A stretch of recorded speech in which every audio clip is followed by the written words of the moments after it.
क्या आपको भी लगता है कि पैसे को संभालने में सक्सेसफुल बनने के लिए हमें आर्थिक विशेषज्ञ होना ज़रूरी है? और आप यह भी जानना चाहते हैं कि लोग पैसा क्यों और कैसे खर्च करते हैं? वे किस तरह की गलतियाँ करते हैं और हम उन गलतियों से क्या सीख सकते हैं? तो दोस्तों, इन सभी सवालों के जवाब आज की इस बुक समरी में आपको मिलने वाले हैं। आज की बुक समरी है द साइकोलॉजी ऑफ मनी, यानी पैसों का मनोविज्ञान। इस किताब के लेखक मॉर्गन हाउसल हैं, जो एक वित्तीय लेखक और पूर्व पत्रकार भी हैं। दोस्तों, वीडियो को स्किप करने की गलती ना करें। अगर आप वीडियो को अंत तक देखते हैं तो आज की वीडियो बहुत ही दिलचस्प होने वाली है, क्योंकि इस वीडियो में अलग अलग कहानियों और उदाहरणों के माध्यम से यह समझाया गया है कि वित्तीय सफलता में हमारे मनोविज्ञान का कितना महत्वपूर्ण भूमिका होती है। एक लड़का था जो टेक्नोलॉजी में काफी एक्सपर्ट था और काफी प्रतिभाशाली भी था। उसने लगभग 22 वर्ष की आयु में वाईफाई का एक मुख्य घटक डिजाइन किया और उसका पेटेंट अपने नाम कर लिया। वह कई कंपनियां शुरू करके बेच चुका था और वह अपनी जिंदगी में बहुत कामयाब था। वह हमेशा $100 के नोटों की कई इंच मोटी गड्डी साथ लेकर घूमता था, जिसे वह हर किसी को दिखाता था, चाहे वो देखना चाहते हो या नहीं। वह अपनी धन संपदा की खुलकर डींग मारता था, खासकर जब वह नशे में धुत होता था। एक दिन उसने अपने दोस्त को कोई $1000 की गड्डी दी और कहा, गली में जो जवाहरात की दुकान है वहां जाओ और $1000 के कुछ सोने के सिक्के लेकर आओ। जब वह 1 घंटे के बाद सोने के सिक्के लेकर आया तो वह लड़का और उसके दोस्त एक तालाब के चारों तरफ इकट्ठा हो गए और उन सभी लोगों ने उन सोने के सिक्कों को पानी में फेंकना शुरू कर दिया। वे उन सिक्कों को कंकड़ की तरह उछाल रहे थे और फिर किसका सिक्का सबसे दूर गया इस बात पर बहस करते और ठाके मारकर हंस रहे थे। फिर एक बार सिर्फ मनोरंजन के लिए कुछ दिनों बाद ही उसने होटल के रेस्टोरेंट में एक लैंप तोड़ दिया। एक मैनेजर ने उससे कहा कि वह $500 का लैंप था और उसे उसकी भरपाई करनी होगी। तब उस लड़के ने अविश्वास पूर्वक पूछा और कहा, तुम्हें $500 चाहिए? और जेब से नोटों की एक गड्डी निकाल कर मैनेजर को देते हुए कहा, यह रहे $1000, अब मेरे सामने से दफा हो जाओ और फिर कभी भी दोबारा इस तरह मेरी बेइज्जती मत करना। अब आप भी सोच रहे होंगे कि आखिर इस तरह का व्यवहार कब तक चल सकता था, और इसका जवाब है, ज्यादा दिन तक नहीं। कुछ ही वर्षों में वह दिवालिया हो गया। आखिर ऐसा क्यों हुआ होगा? तो जवाब है, वो दौलत की साइकोलॉजी को नहीं समझता था। जिस तरह से इंसानों को समझने के लिए साइकोलॉजी की जरूरत होती है, उसी तरह से पैसे को भी समझने के लिए पैसों की साइकोलॉजी की जरूरत होती है। और जो इसे समझ जाता है उसके लिए अमीर बनना आसान हो जाता है, और जो समझ नहीं पाता उसकी हालत वैसी ही हो जाती है जैसे इस कहानी में उस लड़के की हुई। दोस्तों, यह पैसे की साइकोलॉजी पर लिखी गई अब तक की सबसे बेस्ट बुक में से एक है। इस बुक को पढ़कर आप जान पाएंगे कि कैसे पैसे की साइकोलॉजी को यूज करके कोई भी इंसान अमीर बन सकता है। वो चाहे जितनी दौलत कमा सकता है, अपने धन को कई गुना बढ़ा सकता है और अपनी दौलत को बनाए भी रख सकता है। और आप भी the psychology of money book में बताई गई पैसों की साइकोलॉजी को समझकर अमीर बन सकते हैं। दोस्तों, दौलत को सिर्फ कमाना ही नहीं बल्कि बचाना भी सीखना चाहते हैं, और हर वो खुशी पाना चाहते हैं जिसकी आपने उम्मीद की है। तो इस वीडियो को पूरा देखना और एक भी पॉइंट मिस मत करना। चैनल पर नए हो तो सब्सक्राइब कर लेना। तो चलिए शुरू करते हैं। चैप्टर 1, अपनी संपत्ति को कैसे ग्रो करें।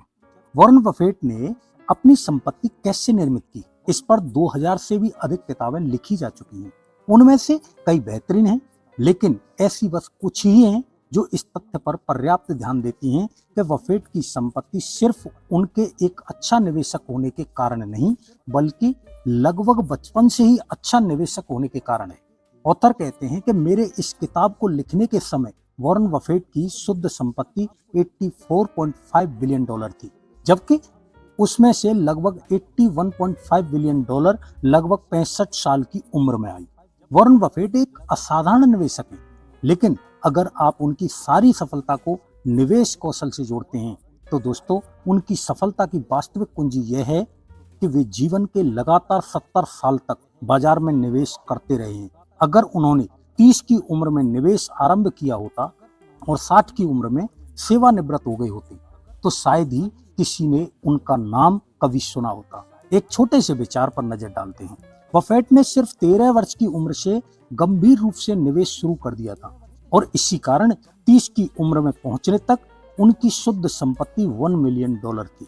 लेकिन अगर वे कोई सामान्य व्यक्ति होते जिसने अपनी किशोरावस्था और युवावस्था दुनिया घूमते हुए मौज मस्ती करते हुए बिताई होती और 30 की उम्र में उनकी शुद्ध संपत्ति मान लीजिए $5,000 होती, तो मान लेते हैं कि वे फिर भी असाधारण वार्षिक रिटर्न जनरेट करने में सक्षम रहते जो उन्होंने उत्पन्न किया है। लेकिन 60 की उम्र में निवेश करना छोड़ देते जिससे गोल्फ खेल सकें और अपने नाती पोतों के साथ समय बिता सकें, तो उनकी संपत्ति कितनी होती? आपको जानकर हैरानी होगी कि उनकी आज की वास्तविक संपत्ति से 99.9% तक कम होती। तो इस घटना से हम क्या सीख सकते हैं? तो जवाब है, निवेश उनका कौशल है लेकिन उनका राज समय है। कंपाउंडिंग ऐसे ही काम करता है। अब इसे अलग तरह से देखिए, बफेट अब तक के सबसे धनी निवेशक हैं लेकिन वास्तव में वे सबसे महान नहीं हैं। कम से कम जब एवरेज रिटर्न से मापा जाए, हेज फंड के प्रमुख जिम साइमंस 1998 से 66% प्रति वर्ष की दर से धन की कंपाउंडिंग की करते थे। कोई भी इस रिकॉर्ड के निकट भी नहीं पहुंच सकता था और जैसा कि हमने अभी देखा, बफेट ने लगभग 22% प्रति वर्ष की दर से कंपाउंडिंग की है, यानी उसका बस 1/3 साइमंस की शुद्ध संपत्ति इस किताब को लिखने के समय $21 बिलियन है, जो बफेट से 75% कम धनी है। अगर साइमंस इतने अच्छे निवेशक हैं तो फिर ये अंतर क्यों? क्योंकि साइमंस ने 50 वर्ष की उम्र तक निवेश आरंभ नहीं किया था। बफेट की तुलना में उनके पास कंपाउंडिंग के लिए आधे से भी कम वर्ष थे। अगर जेम्स साइमंस ने बफेट की तरह 70 वर्ष की अवधि तक 66% की दर से वार्षिक प्रतिफल कमाया होता तो उनकी संपत्ति सुनकर आपको दिल का दौरा भी पड़ सकता है। दोस्तों, मैं तो इतने बड़े अमाउंट को काउंट भी नहीं कर पाऊंगा। इस पॉइंट को मैं आपको एक्चुअल और फिक्स बताऊं तो वह है समय। अगर आप भी अपनी इन्वेस्टमेंट को समय देंगे तो इतना पैसा बनेगा कि उसे नंबर्स में काउंट करना भी मुश्किल हो जाएगा। चैप्टर 2, धनवान बनना बनाम धनवान बने रहना।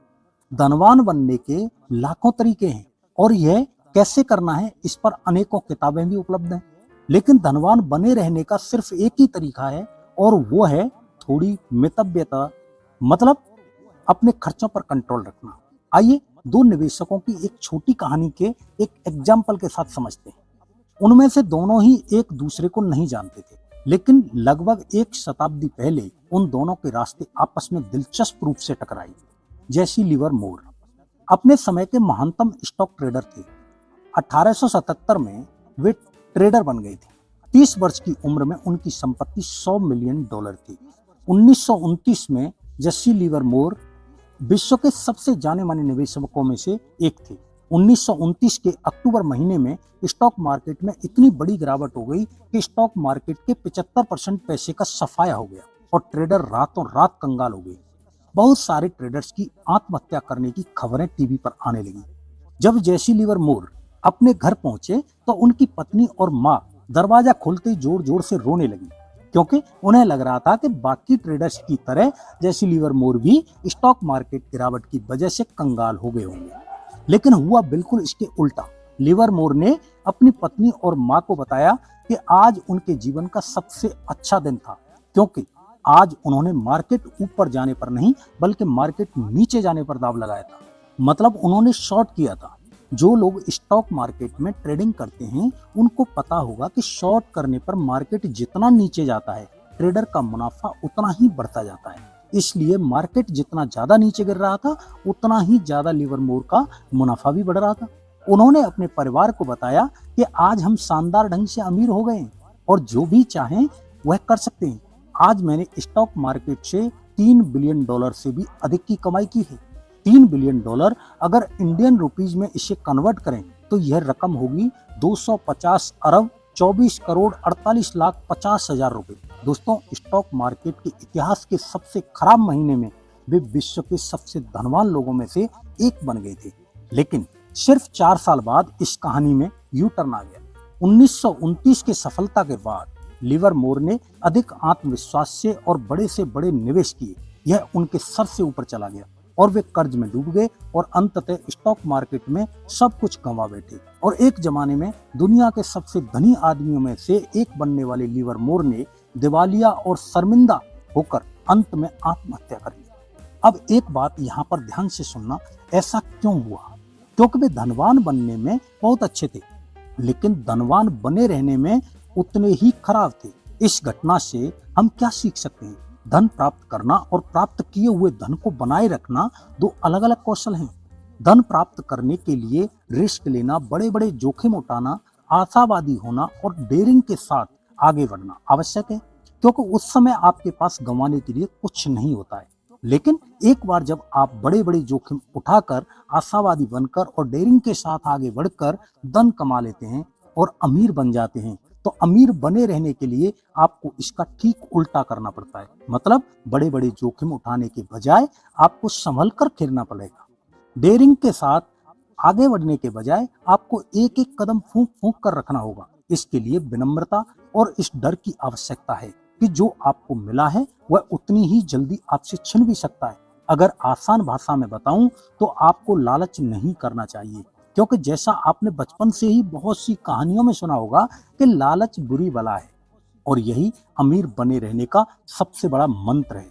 चैप्टर 3, संपत्ति वह है जो आपको दिखाई नहीं देती। पैसे खर्च करके लोगों को दिखाना कि आपके पास कितना पैसा है, यह पैसे को कम करने का सबसे तेज तरीका है। इसे एक एग्जाम्पल से समझते हैं। जब भी आप दुनिया की सबसे महंगी कारों को अपने सामने से गुजरते देखते हैं, जैसे फेरारी, लंबरगिनी, तो आप सोचते हैं कि इस कार में बैठा हुआ व्यक्ति बहुत अमीर है। लेकिन लेखक कहते हैं कि जब मैं इनमें से कुछ लोगों को जानने लगा, तब मुझे पता चला कि ऐसा नहीं है। इनमें से काफी लोग सिर्फ औसत रूप से सफल थे। उन्होंने अपनी इनकम का एक बड़ा हिस्सा कार पर खर्च किया था। मुझे एक व्यक्ति याद है जिसे हम रोजर कहेंगे। वह लगभग मेरी उम्र का था। मुझे बिल्कुल अंदाजा नहीं था कि रोजर क्या काम करता था, लेकिन वह एक स्पोर्ट्स कार चलाता था। उसकी अमीरी का अनुमान लगाने के लिए लोगों के लिए इतना काफी था। फिर एक दिन रोजर एक पुरानी होंडा में आया। अगले सप्ताह भी, और फिर उसके अगले सप्ताह भी। तुम्हारी स्पोर्ट्स कार को क्या हुआ? मैंने पूछा। और जब उसने बताया कि कार लोन चुकता न होने के कारण उसकी कार को जब्त कर लिया गया था, उसके चेहरे पर शर्मिंदगी का कोई नाम तक नहीं था। उसने ऐसे जवाब दिया मानो किसी खेल की बात कर रहा हो। उसके बारे में लगाया गया हर अनुमान गलत था। लेकिन हैरान करने वाली बात यह है कि पूरी दुनिया ऐसे रोजर से भरी पड़ी है। हम अक्सर जो देखते हैं उसके अनुसार संपत्ति के बारे में राय बना लेते हैं, क्योंकि वही एक जानकारी है जो हमारे सामने है। हम लोगों के बैंक के खाते या ब्रोकरेज स्टेटमेंट नहीं देखते। इसलिए वित्तीय सफलता को आंकने के लिए हम बाहरी दिखावे का सहारा लेते हैं, जैसे कि कार, घर और संपत्ति, जिसे अभी तक उस सामान में नहीं बदला गया जिसे आप देख सकते हैं। गाय का रेहाना जब फिजूल खर्ची की वजह से लगभग दिवालिया हो गई थी, तो उसने अपने वित्तीय सलाहकार पर कोर्ट में केस कर दिया। सलाहकार ने जवाब दिया, क्या उन्हें यह बताया जाना सच में जरूरी था कि अगर वे चीजों पर पैसा खर्च करेंगी तो उनके पास सिर्फ चीजें बचेंगी, लेकिन पैसा नहीं? आपको इस बात पर हंसी आ सकती है, लेकिन इस सवाल का जवाब है हाँ, लोगों को यह बताना पड़ता है। अधिकतर लोग जब तक यह कहते हैं कि वे करोड़पति बनना चाहते हैं, असल में उनके कहने का मतलब यह होता है कि मैं $1 करोड़ खर्च करना चाहूंगा। और यह करोड़पति होने का ठीक विपरीत है। समृद्ध होने का एकमात्र तरीका यह है कि जो पैसा आपके पास है उसे खर्च ना किया जाए। यह ना सिर्फ संपत्ति संचित करने का एकमात्र तरीका है, बल्कि संपत्ति की परिभाषा भी है। संसार ऐसे लोगों से भरा पड़ा है जो दिखने में भले ही सादे सिंपल हों, लेकिन वास्तव में समृद्ध हैं, और ऐसे लोगों से भी जो अमीर नजर आते हैं लेकिन दिवालिया होने की कगार पर हैं। चैप्टर 4, धन संपत्ति की बचत करें। 1970 में ऐसा लग रहा था कि विश्व में सारा तेल खत्म होने वाला है। वैश्विक अर्थव्यवस्था में तेल की खपत बहुत अधिक थी। वैश्विक अर्थव्यवस्था विकसित हो रही थी और जितना तेल हम खुदाई करके निकाल सकते थे वह कम पड़ रहा था। शुक्र है कि तेल का खात्मा नहीं हुआ, लेकिन आप जानकर हैरान रह जाएंगे कि ऐसा इसलिए नहीं हुआ कि हमें अधिक तेल मिल गया हो या फिर हमने बेहतर ढंग से तेल की खुदाई करना सीख लिया हो, बल्कि तेल संकट पर विजय पाने का सबसे बड़ा कारण यह था कि हमने ऐसी कारें, फैक्ट्रियां और घर बनाने शुरू कर दिए थे जो पहले की तुलना में कम ऊर्जा की खपत करते थे। अमेरिका में 1950 में जितने ऊर्जा की खपत होती थी वहां आज 60% कम ऊर्जा का इस्तेमाल होता है। सड़क पर चलने वाली सभी गाड़ियों का औसत मील प्रति गैलन है, यानी 1975 से अब तक 2 गुना हो चुका है। विश्व ने अपनी ऊर्जा संपत्ति, ऊर्जा के सोर्सेज को बढ़ाकर विकसित नहीं की, बल्कि अपनी ऊर्जा की खपत को घटाकर ही की है। यूएस का तेल और गैस उत्पादन 1975 से 65% बढ़ चुका है, जबकि ऊर्जा की बचत 2 गुनी हो चुकी है। इसलिए यह देखना आसान है कि इसमें क्या महत्वपूर्ण रहा है। इसमें महत्वपूर्ण रहा है बचत। हमारे धन पर भी यही बात लागू होती है। आपके निवेश पर मिलने वाला रिटर्न आपको अमीर बना सकता है, लेकिन व्यक्तिगत बचत और मितव्यता और बेमतलब खर्चों पर कंट्रोल ही आपको अमीर बनाए रख सकती है। संपत्ति बस संचित अवशेष है जो आपके खर्च के बाद बचती है। मान लीजिए आपकी और मेरी शुद्ध संपत्ति बराबर है, और मान लीजिए कि आप मुझसे बेहतर निवेशक हैं। मैं 8% वार्षिक रिटर्न कमा सकता हूं और आप 12% कमा सकते हैं, लेकिन मुझे एक सुखी जीवन बिताने के लिए उसमें से बस आधे पैसों की जरूरत है, जबकि आपको अपने खर्चे चलाने के लिए वो सारा पैसा भी कम पड़ रहा है। तो अंत में मैं आपसे अधिक समृद्ध बनूंगा। चैप्टर 5, त्रुटि के लिए जगह। त्रुटि के लिए जगह रखने का मतलब क्या होता है, चलिए इसे एक एग्जाम्पल से समझते हैं। द्वितीय विश्व युद्ध में स्टालिनग्रेड की लड़ाई इतिहास की सबसे बड़ी लड़ाई थी। इसी का एक किस्सा आपको सुनाता हूँ। 1942 में एक जर्मन टैंक यूनिट शहर के बाहर घास के मैदानों में रिजर्व के तौर पर खड़ा था, और जब टैंकों की अत्यंत आवश्यकता थी, कुछ ऐसा हुआ जिसने सबको चौंका दिया। उनमें से एक भी टैंक ने काम नहीं किया। यूनिट के 104 टैंकों में से एक भी टैंक काम नहीं कर रहा था। इंजीनियरों ने तुरंत समस्या का पता लगा लिया। आखिर क्या हुआ था? कई सप्ताह की निष्क्रियता के दौरान खेतों के चूहे टैंक्स में घुसकर रहने लगे थे, और उन्होंने विद्युत प्रणाली के इंसुलेशन को कुतर दिया था। जर्मन लोगों के पास विश्व के सबसे उन्नत उपकरण तो थे, लेकिन फिर भी वे चूहों से हार गए। क्या आप उनके अविश्वास की कल्पना कर सकते हैं?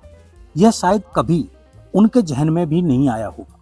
ऐसा कौन सा टैंक डिजाइनर होगा जो चूहों से रक्षा के बारे में सोचेगा?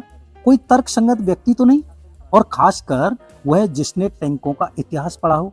लेकिन इस तरह की चीजें होती रहती हैं। आप हर तरह के जोखिम के लिए योजना बना सकते हैं, सिवाय उसके जो इतना मूर्खतापूर्ण लगे कि वह कभी आपके दिमाग से होकर ही न गुजरे।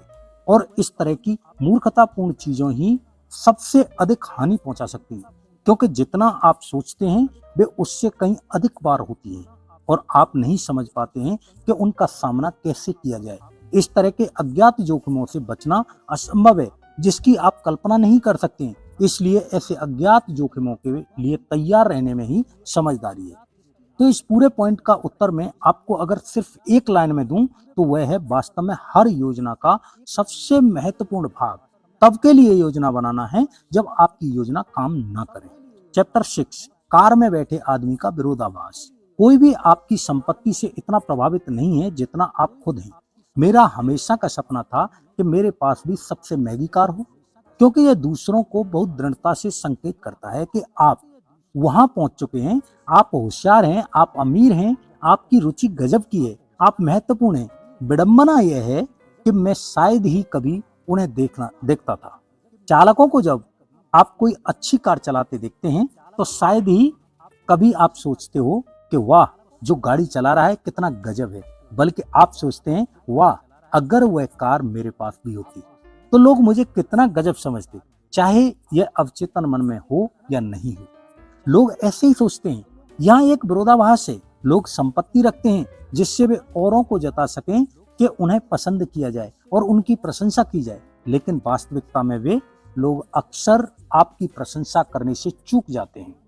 इसलिए नहीं कि वे संपत्ति को प्रशंसनीय नहीं समझते, बल्कि इसलिए कि वे आपकी संपत्ति को खुद अपनी प्रशंसा की लालसा के मानदंड के रूप में इस्तेमाल करते हैं। जो पत्र मैंने अपने बेटे के जन्म के बाद लिखा, उसमें लिखा था, तुम सोचोगे कि तुम्हें एक महंगी कार चाहिए, एक बढ़िया गाड़ी और एक बड़ा घर, लेकिन मैं तुम्हें बता दूं, ऐसा नहीं है। जो तुम्हें चाहिए वह है दूसरे लोगों से मिलने वाला सम्मान और प्रशंसा। और तुम्हें ऐसा लगता है कि महंगा सामान खरीदने से वह तुम्हें मिल जाएगा, तो आप बिल्कुल गलत हैं। आमतौर पर यह ऐसे कभी नहीं मिलता, खासकर उन लोगों से जिनका सम्मान और प्रशंसा तुम पाना चाहते हो। मैंने यह एक वेटर का काम करते हुए सीखा। जब मैंने उन सभी लोगों के बारे में सोचना शुरू किया जो फरारी में बैठकर होटल में आते थे और मुझे टकटकी लगाकर घूरते हुए पाते थे। वे जहां भी जाते थे लोग उन्हें ऐसे ही ताकते होंगे और मुझे विश्वास है कि उन्हें यह सब कुछ अच्छा लगता होगा। मुझे विश्वास है कि उन्हें अपनी प्रशंसा अच्छी लगती होगी। क्या उन्हें पता था कि मुझे उनकी कोई परवाह नहीं है और मैं उन पर ध्यान भी नहीं देता था? क्या वे जानते थे कि मैं तो बस कार को देखा करता था और खुद चालक की सीट पर बैठे होने की कल्पना किया करता था? क्या उन्होंने यह सोचकर फरारी खरीदी थी कि इससे उन्हें प्रशस्ति प्राप्त होगी, बिना यह सोचे कि मैं और संभवतः अधिकतर दूसरे लोग जो उनकी कार से प्रभावित हैं, लेकिन उनके यानी चालक के बारे में पल भर के लिए भी नहीं सोचते हैं। चैप्टर 7, कोई भी मूर्ख नहीं है। लेखक के अनुसार वित्तीय सफलता कोई कठिन विज्ञान नहीं है, यह एक व्यवहारिक स्किल है। जहां आप किस प्रकार व्यवहार करते हैं यह अधिक महत्वपूर्ण है, बजाय इसके कि आप क्या जानते हैं। लेखक कहते हैं कि धन के साथ आपके व्यक्तिगत अनुभव संसार में क्या हुआ शायद इसका 0.001% मात्र है, लेकिन आपके विचार अनुसार संसार कैसे चलता है उसका 80% है। अब इसका क्या मतलब है? चलिए इसको एक एग्जांपल से समझते हैं। एक इंसान ने बताया कि मेरी आंटी ने कई साल वहां काम किया, जिसे अमेरिकी लोग स्वेट शॉप यानी शोषण करने वाली दुकान कहते थे। यह बहुत मेहनत का काम था, लंबे घंटे काम, मेहनताना कम और खराब कार्य परिस्थितियां। क्या आप जानते हैं कि वहां स्वेट शॉप में काम करने से पहले मेरी आंटी क्या करती थी? वह एक वेश्या थी। उस पुरानी जीवन शैली की तुलना में एक स्वेट शॉप में काम करने का विचार मेरे अनुसार एक सुधार है। मैं जानता हूं कि मेरी आंटी कुछ चिल्लर के लिए कई पुरुषों द्वारा अपने शरीर का शोषण करने के बजाय कुछ डॉलर के लिए किसी दुष्ट पूंजीपति मालिक के हाथों शोषित होना पसंद करेंगी। इससे हम क्या सीख सकते हैं कि जो काम आपको आपकी परिस्थिति के अनुसार घटिया लग सकता है, वही काम किसी और को उसके वर्तमान परिस्थिति के मुकाबले बेहतर लग सकता है। इसलिए लेखक ने कहा है कि कोई भी मूर्ख नहीं है, क्योंकि हर कोई अपनी अपनी परिस्थिति के अनुसार बिहेव कर रहा है। हम सब पैसे के साथ कुछ मूर्खतापूर्ण कारनामे करते हैं, क्योंकि हम सब इस खेल में काफी नए हैं और जो आपको मूर्खतापूर्ण लगे वह मेरे लिए मायने रख सकता है, लेकिन मूर्ख कोई भी नहीं है। हम सब अपने अद्वितीय अनुभव के आधार पर निर्णय लेते हैं जो उस क्षण में हमारे लिए मायने रखता है। चैप्टर 8, भाग्य और जोखिम। लेखक के अनुसार भाग्य और जोखिम भाई भाई हैं। इसका मतलब अगर सिंपल भाषा में समझें तो किसी भी कार्य में सफलता सिर्फ कोशिश के दम पर ही हासिल नहीं होती है, बल्कि सफलता कोशिश के साथ साथ किसी अन्य घटकों पर भी निर्भर करती है, जिसे हम भाग्य कहते हैं। इसे समझाने के लिए लेखक बिल गेट्स का एग्जाम्पल देते हैं। बिल गेट्स की कहानी बताते हुए लेखक कहते हैं कि बिल गेट्स विश्व के उस एकमात्र हाई स्कूल में गए जहां कंप्यूटर था। अमेरिका में सिएटल से कुछ ही दूरी पर स्थित लेक साइड स्कूल में कंप्यूटर कैसे आया, यह कहानी अद्भुत है। बिल डबल द्वितीय विश्व युद्ध में एक समुद्री विमान चलाती थी, जो बाद में हाई स्कूल में गणित और विज्ञान के अध्यापक बन गई। वे मानते थे कि किताबी ज्ञान बिना वास्तविक अनुभव के काफी नहीं है। वे यह भी समझते थे कि कॉलेज में पहुंचने के समय हमें कंप्यूटर की कुछ जानकारी की आवश्यकता होगी। 1968 में डगल ने lake side school mothers club से निवेदन किया कि वे अपनी कॉलेज में कुछ मॉडल कंप्यूटर लीज पर लें, जो टाइम शेयरिंग के लिए general electric main frame terminal से जुड़ा हो। उस समय अधिकतर यूनिवर्सिटीज ग्रेजुएट स्कूलों के पास कंप्यूटर नहीं था और लकीली बिल गेट्स उसी स्कूल में पढ़ रहे थे जहां कंप्यूटर्स आने वाले थे। सिर्फ 8वीं कक्षा में ही बिल गेट्स के पास कंप्यूटर आ गया था और गेट्स को उससे बेतहाशा लगाव था। गेट्स 1968 में सिर्फ 13 वर्ष के थे जब वे अपने सहपाठी पॉल एलन से मिले। एलन को भी स्कूल का कंप्यूटर इस्तेमाल करने का बहुत जुनून था और दोनों मिलते ही गहरे मित्र बन गए। बिल और पॉल आराम से कंप्यूटर में अपनी रचनात्मकता को स्वच्छंद रूप से विचरण करने देते थे। स्कूल के बाद देर रात में या सप्ताहांत में वे शीघ्र ही कंप्यूटरिंग में माहिर हो गए। अपने ऐसे ही एक देर रात के सत्र में एलन को याद है कि बिल गेट्स ने एक बार एक फच मैगजीन दिखाते हुए कहा था, शायद एक दिन हमारी भी खुद की कंप्यूटर कंपनी होगी। और आज की डेट में यह दुनिया के सबसे बड़े कंपनियों में से एक है। अब थोड़ा सा कैलकुलेशन कर लेते हैं। 1968 में यूएन के अनुसार विश्व में लगभग 303 मिलियन हाई स्कूल की उम्र के लोग थे। उनमें से लगभग 18 मिलियन यूएस में थे और इनमें से लगभग 2,70,000 वाशिंगटन स्टेट में रहते थे। 1 लाख से कुछ अधिक सिएटल में रहते थे और इनमें से सिर्फ 300 स्टूडेंट लेक साइड स्कूल में जाते थे। 303 मिलियन से शुरू करके सिर्फ 300 पर खत्म। अगर आसान भाषा में समझें तो 10 लाख बच्चों में से सिर्फ एक बच्चे ने ऐसे स्कूल में पढ़ाई की जहां कंप्यूटर खरीदने के लिए पैसे और दूरदर्शिता का मेल था। और 10 लाख बच्चों में से भाग्यशाली वह बच्चा था बिल गेट्स। और इस बात को खुद गेट्स भी मानने से पीछे नहीं हटे। अगर लेक साइड ना होता तो माइक्रोसॉफ्ट भी ना होता। यह बात खुद उन्होंने 2005 की उत्तीर्ण होने वाली कक्षा को बताई थी। तो इस पॉइंट से लेखक हमें क्या बताना चाहते हैं कि इंसान की सफलता के पीछे कहीं ना कहीं भाग्य का साथ भी जरूरी होता है। तो दोस्तों, ये थे वो कुछ पॉइंट्स जो मैंने आपको the psychology of money book से बताए हैं। दोस्तों, मुझे उम्मीद है कि यह वीडियो आपको पसंद आया होगा। आपको यह वीडियो कैसा लगा हमें कमेंट सेक्शन में जरूर बताना। अगर आपको इस वीडियो से कुछ वैल्यू मिली हो तो इसे लाइक कर देना और चैनल पर नए हैं तो चैनल को सब्सक्राइब कर देना। वीडियो को शेयर करना ना भूलें और अंत में सिर्फ एक बात, चाहे कुछ भी करें लेकिन अपना सपना ना छोड़ें, क्योंकि सपने के बिना जीवन जिया नहीं जाता, सिर्फ काटा जाता है। तो सपने देखते रहिए। धन्यवाद। आपका दिन शुभ हो।